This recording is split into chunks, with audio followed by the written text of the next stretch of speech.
கிறிஸ்து சுவிசேஷ ஆலயத்திலிருந்து 5 நிமிட தியானம், தினம் ஒரு வேத வசனத்திற்கு உங்களை அன்போடு கூட நான் வரவேற்கிறேன். இன்றைக்கு நாம் தியானிக்கும்படியான வேத வசனம் 67ஆம் சங்கீதத்திலே 5ஆம் வசனம். தேவனே, ஜனங்கள் உம்மை துதிப்பார்களாக, சகல ஜனங்களும் உம்மை துதிப்பார்களாக. ஜனங்கள் உம்மை துதிப்பதற்காகவே நீர் ஜனங்களை ஏற்படுத்தியிருக்கிறேன். சகல ஜனங்களும் உம்மை துதிப்பார்களாக. உலகத்தில் உண்டாயிருக்கூடிய எல்லா மனிதர்களும் உம்மை துதிக்க வேண்டும் என்பதுதான் நம்முடைய நோக்கம் என்பதை வேதம் திட்டம் தெளிவாய் சொல்லுகிறது. ஏசாயா 43ஆம் அதிகாரத்தில் 21ஆம் வசனம் சொல்லுகிறது, இந்த ஜனத்தை எனக்கென்று ஏற்படுத்தினேன், இவர்கள் என் துதியை சொல்லி வருவார்கள். துதிப்பதற்காகவே மனிதனை உருவாக்கினவர் நீர். தேவனாய் கர்த்தர் நம்மை உருவாக்கியனுடைய நோக்கமே அவரை துதிக்க வேண்டும் என்பது மாத்திரமே. துதிக்க துதிக்க கிருபை பெருகும். துதிக்க துதிக்க நம்முடைய வாழ்நாட்கள் நீடிக்கும்.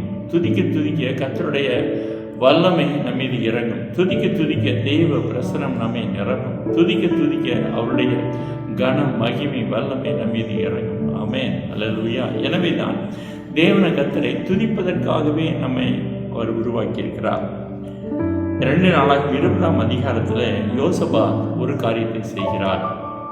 கர்த்தரை துதிக்க வேண்டும் என்று, ஒருமுகமாய் கர்த்தரை துதிக்க வேண்டும் என்று சொல்லி அங்கே ஒரு கூட்டத்தை அவர் ஏற்படுத்துகிறார். ஒரு பாடக குழுவை அவர் ஏற்படுத்துகிறார். அவர்கள் கர்த்தரை தேடவும், கர்த்தரை பாடவும், கர்த்தரை துதிக்கவும் ஒரு கூட்ட ஜனத்தை அவர் ஆயத்தப்படுத்துகிறார்.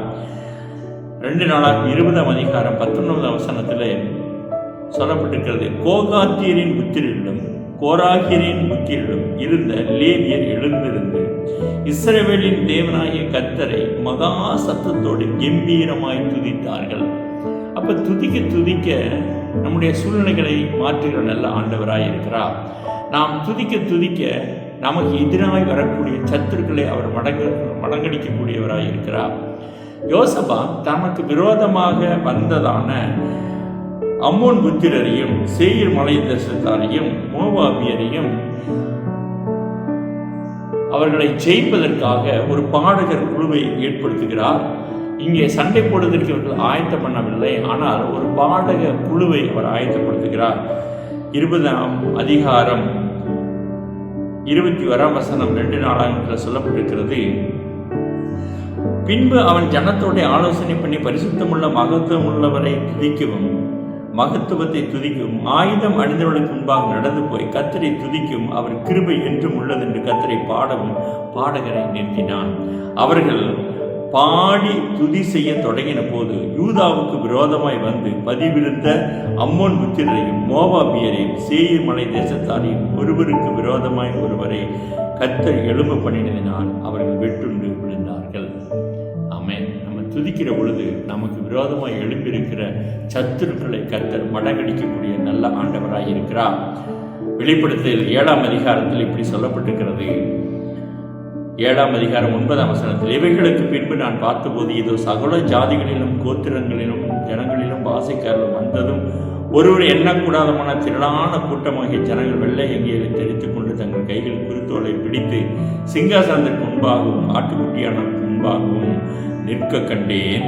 அவர்கள் மகா சத்தமிட்டு, ரட்சிப்பின் மகிமை சிங்காசனத்தின் மேல் வீற்றிருக்கிற எங்கள் தேவனுக்கும் ஆட்டுக்குட்டியானவருக்கும் உண்டாவதாக என்று ஆர்ப்பரித்தார்கள்.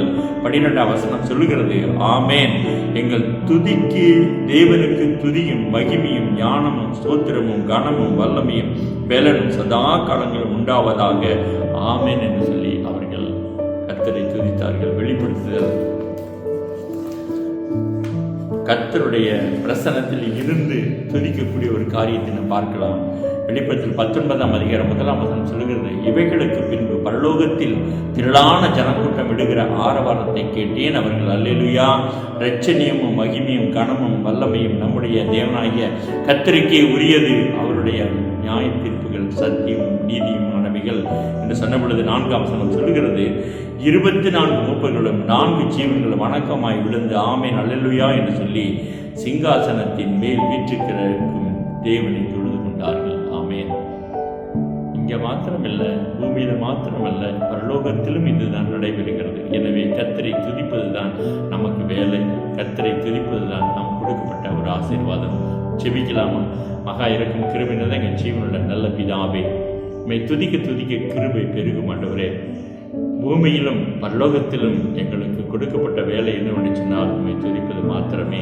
துதிக்க துதிக்க என்னுடைய காரியம் எல்லாவற்றையும் மாற்றுகிற தேவனுக்கு ஸ்தோத்திரம் உண்டாவதாக. இதை கேட்டுடைய வாழ்க்கையிலே துதிகளை ஏறெடுக்க கற்றுக்கிறது செய்யும். இயேசுவின் நாமத்தில் ஜெபிக்கிறாங்க ஜீவனுள்ள நல்ல பிதாவே. ஆமென். God bless you. கர்த்தர் உங்களை ஆசீர்வதிப்பாராக. ஆமென்.